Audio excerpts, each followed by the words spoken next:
محترم حاضرین مجلس، آج ہم ایک ایسے موضوع پر بات کرنے جا رہے ہیں جو ہمارے دین، ہماری عزت اور ہماری دنیا و آخرت تینوں سے جڑا ہوا ہے، اور وہ ہے محنت۔ یاد رکھیے، بیکار انسان اللہ کو ناپسند ہے۔ اسلام ہمیں صرف عبادت گاہوں تک محدود نہیں کرتا، بلکہ ہمیں میدان عمل میں اترنے کا درس دیتا ہے۔ نبی کریم صلی اللہ علیہ وسلم نے فرمایا کہ محنت کرنے والا اللہ کا دوست ہے، اور اس بات کو سمجھنے کے لیے آئیے ایک عظیم واقعے پر غور کرتے ہیں۔ اہل سنت کے جلیل القدر عالم حضرت محمد بن منکر رحمہ اللہ بیان کرتے ہیں کہ ایک مرتبہ وہ مدینہ منورہ کے نواحی علاقے سے گزر رہے تھے۔ گرمیوں کا موسم، دوپہر کا وقت، سورج آگ برسا رہا تھا، گلیاں سنسان تھیں، لوگ گھروں میں پناہ لیے ہوئے تھے۔ ایسے میں انہوں نے دیکھا کہ ایک شخص کھیت میں سخت محنت کر رہا ہے، کدال ہاتھ میں ہے، پسینہ جسم سے بہہ رہا ہے۔ جب قریب جا کر دیکھا تو حیران رہ گئے۔ وہ کوئی عام آدمی نہیں تھے، بلکہ امام محمد باقر رحمہ اللہ تھے، جو علم، تقوی اور بزرگی میں بلند مقام رکھتے تھے۔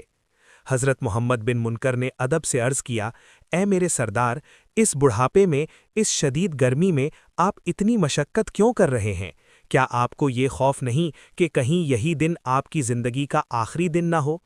یہاں امام محمد باقر رحمہ اللہ کا جواب تاریخ بن گیا۔ آپ نے فرمایا، اگر اسی حالت میں مجھے موت آ جائے تو یہ میرے لیے سعادت ہوگی، کیونکہ میں اللہ کی اطاعت میں ہوں۔ میں محنت اس لیے کر رہا ہوں تاکہ مجھے تم جیسے لوگوں کا محتاج نہ ہونا پڑے۔ مجھے موت کا خوف تو اس وقت ہوتا اگر میں اللہ کی نافرمانی میں مشغول ہوتا۔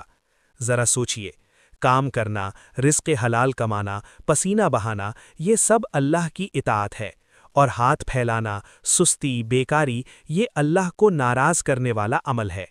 حضرت محمد بن منکر کہتے ہیں کہ میں تو انہیں نصیحت کرنے آیا تھا، مگر انہوں نے مجھے نصیحت کر دی۔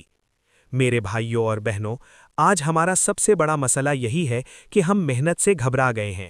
ہم آسان راستے ڈھونڈتے ہیں، بغیر محنت کے عزت، دولت اور مقام چاہتے ہیں، حالانکہ اسلام ہمیں سکھاتا ہے کہ محنت عبادت ہے۔ یاد رکھیں، بیکار شخص نہ صرف اپنے خاندان پر بوجھ بنتا ہے، بلکہ اللہ کے غضب کو بھی دعوت دیتا ہے۔